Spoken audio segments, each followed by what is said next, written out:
Então, em tempos extraordinários, é preciso tomar medidas igualmente extraordinárias. E nesses 7 meses de pandemia, nós estamos nos testando, na área artística principalmente. Então, se temos o limão, vamos à limonada. A Fundação Clóvis Salgado, de Minas Gerais, está aproveitando agora o mês de outubro para fazer a temporada de ópera online. E nós estamos hoje aqui com a presidente da Fundação Clóvis Salgado, Eliane Parreira, e a diretora de programação artística da Fundação, que é a minha xará, Luciana Salles. Olá, Eliane, um prazer ter você aqui na Revista Concerto. Nós que agradecemos essa oportunidade da gente falar de cultura e difundir cultura no país. Em linhas gerais, como é que nasceu a ideia da temporada de ópera online e, basicamente, o que vai oferecer aos espectadores que vão estar do outro lado da tela? A Fundação Clóvis Salgado ela já vem pensando em maneiras de mediar seus conteúdos culturais, né, de fortalecer, de ampliar essas formas de mediação há algum tempo.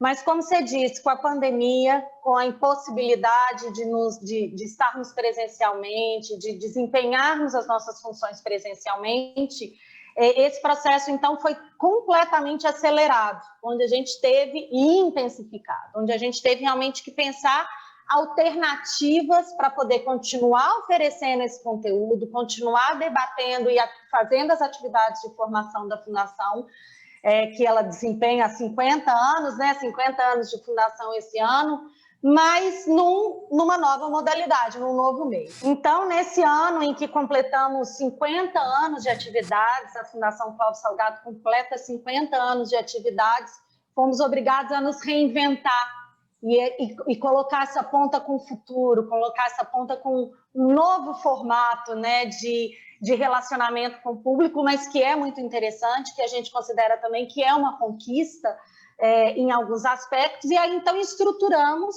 uma temporada de óperas online, uma temporada que prevê a atuação nessas diretrizes, né, de trabalhar a produção artística, de trabalhar a difusão e o pensamento e a formação de novos públicos e também a formação especializada.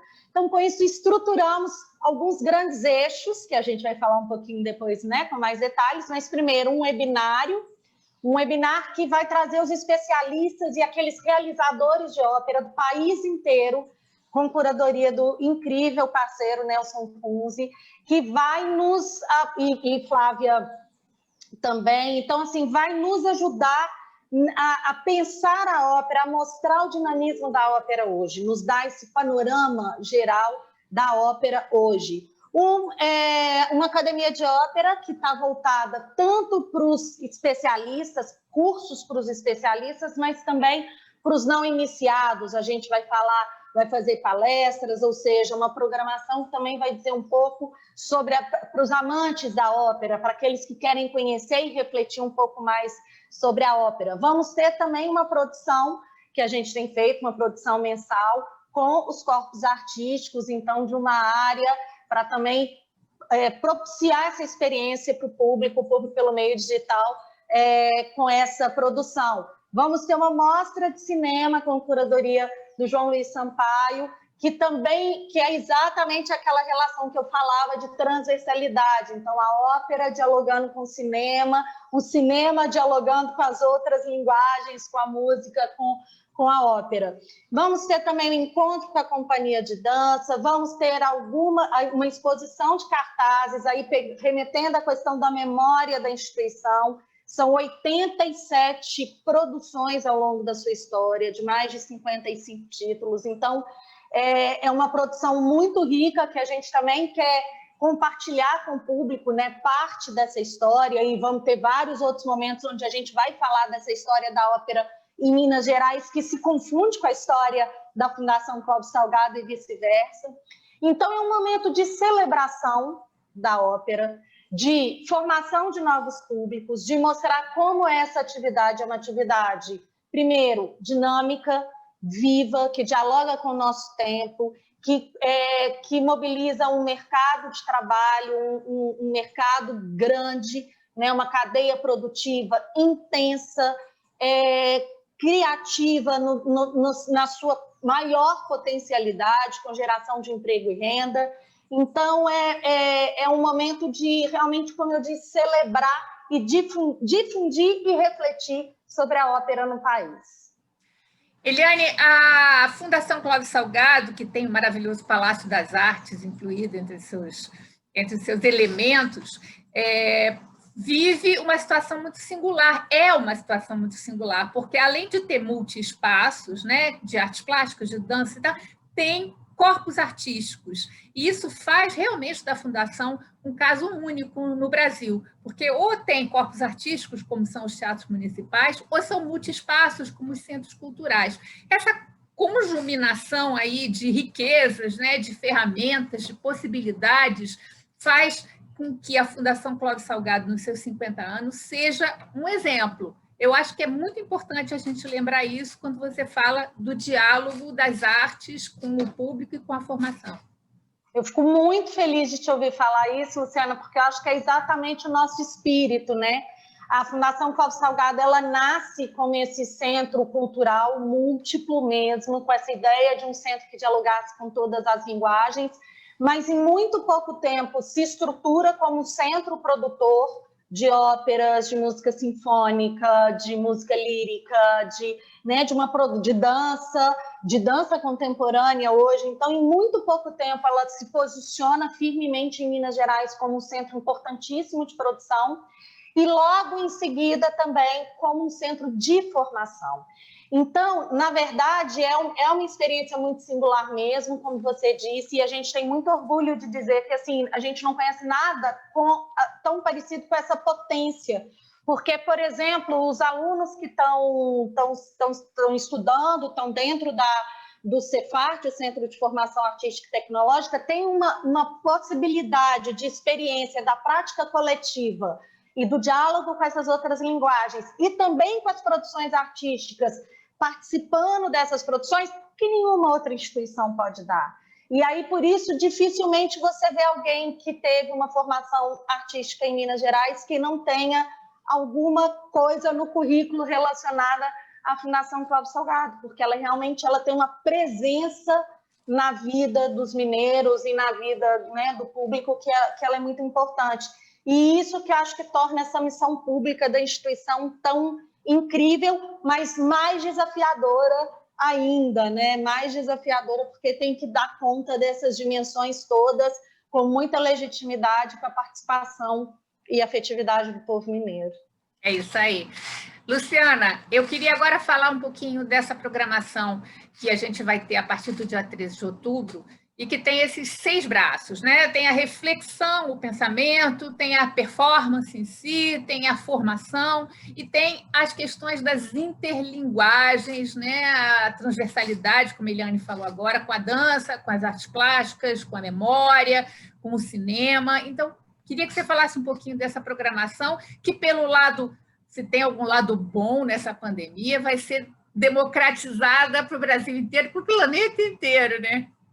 É verdade, Luciana. Primeiro, bom dia, muito obrigada pela oportunidade de estar aqui junto com a Eliane, com você, para a gente falar um pouco mais sobre essa programação, que é algo que a gente vem respirando nos últimos 2 meses, né, Eliane? É uma construção assim que a gente tem feito de maneira muito intensa e muito dedicada.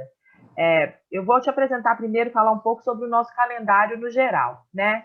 A gente tem no dia de 13 a 18 de outubro, o webinar Ópera Hoje, de 19 de outubro a 22 de novembro, a Academia de Ópera, que a Eliane já mencionou. Teremos no dia 21 de outubro esse momento com a Companhia de Dança, que vai falar sobre coreografias para a ópera, né, que já fizemos na nossa companhia. No dia 28 de outubro, nós vamos exibir esse vídeo que a Eliane falou, que é uma construção que a gente vem fazendo mensalmente dentro do projeto Palácio em Sua Companhia, né, que a gente inaugurou aí durante a pandemia, e vamos ter oportunidade de apresentar aí um pedacinho aí da Cavalaria Rusticana, algo que a gente também está fazendo de uma forma que eu acho que vai surpreender a todos. De 3 a 22 de novembro, faremos essa mostra de cinema e ópera, diálogos. No dia 29 de outubro, a gente abre a exposição Ópera em Cartaz, que a Eliane também já mencionou. E no dia 22 de novembro, nós temos também um encerramento aí bem bacana, em parceria com o Festival Artes Vertentes, que é um recital com Eliane Coelho. Então, nós tanto encerramos a nossa temporada de ópera com esse recital, quanto iniciamos o Festival Artes Vertentes, né, com essa parceria. E a exposição de cartazes e libretos, ela tanto será presencial quanto virtual. Então, isso a gente... Primeiro, a delícia de voltar para o presencial, mesmo sabendo de tudo que envolve a questão dos protocolos, mas vamos encarar com todos os cuidados. Galeria é um espaço que a gente tem controle, né, de acesso. Então, vai ser importante que a gente possa apresentar esse material também original, algumas coisas, obviamente, em facsímile e tudo, mas o presencial vai ser muito importante nesse momento. E a exposição virtual, que a gente vai poder acessar pelo nosso site. Você acha que esses novos formatos pelas plataformas digitais vão permanecer, vão manter sua importância mesmo quando voltarmos até a possibilidade do encontro, a gente voltar a aglomerar, tomara? Todo mundo com saudade de aglomeração, né? Nem me fala. Eu acho que esse formato veio para ficar. É claro que eu penso que vai haver uma redução na intensidade, porque, no nosso caso, por exemplo, a gente cria uma produção de conteúdo muito grande por meio dos nossos corpos artísticos, né? Que é a Companhia de Dança Palácio das Artes, a Orquestra Sinfônica de Minas Gerais e o Coral Lírico de Minas Gerais. O trabalho, assim, gerar o formato para o virtual, ele é tão trabalhoso quanto está presencialmente. Então, quando estivermos presencialmente, é óbvio que vai haver uma redução na produção desse conteúdo virtual, mas o próprio processo ele poderá ser documentado. Acho que se teve uma coisa que essa pandemia nos ensinou, para além de todas as questões, aí, reflexões internas e aspirações que todo mundo está passando com isso, se teve uma coisa que nos ensinou foi a entrar nesse ambiente digital, foi o ambiente digital ele não tem limite, aquilo que você falou é o planeta, né? Você pode acessar de qualquer lugar que você esteja. E a gente conquistou um público muito diversificado com o ambiente digital. Então, a pandemia nos ensinou a estar no ambiente digital, a produzir conteúdos para esse ambiente digital, a nos valer dos nossos próprios registros para esse ambiente, né? De novo, a voltar naquilo que a gente já fez na nossa própria história. E eu acho que está fazendo aí um treinamento para o futuro. É isso. Obrigada, Luciana. Eliane, eu que agradeço.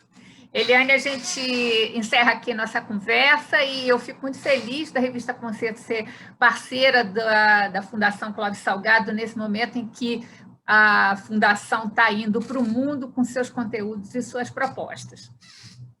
Olha, eu queria agradecer muito, a Revista Concerto é uma grande parceira, né? 25 anos nossa parceira, há 25 anos, parabenizar a revista por esse trabalho extraordinário. E eu acho que é muito convergente e coerente que a Concerto esteja com a gente nesse momento, porque a ideia da temporada de ópera é ter uma produção de conteúdo original, né? Então, a gente está fazendo esse trabalho com uma produção de conteúdo realmente que algumas coisas inéditas, que estão sendo oferecidas de maneira inédita, outras coisas que a gente está fazendo que são resgatando a memória, mas discutindo a partir dessa memória com um novo olhar, gerando novas informações e novas reflexões, sim, continuar podendo oferecer esse conteúdo, fazer essa difusão de uma maneira acessível, plural, diversificada, né, que com isso a gente possa ter cada vez mais a valorização, a celebração e o estímulo à produção da ópera no Brasil. Muito obrigada a vocês e eu quero que o público continue seguindo, porque a gente vai ter muitas conversas sobre a temporada de ópera online da Fundação Clóvis Salgado. Muito obrigada. Obrigada, Luciana.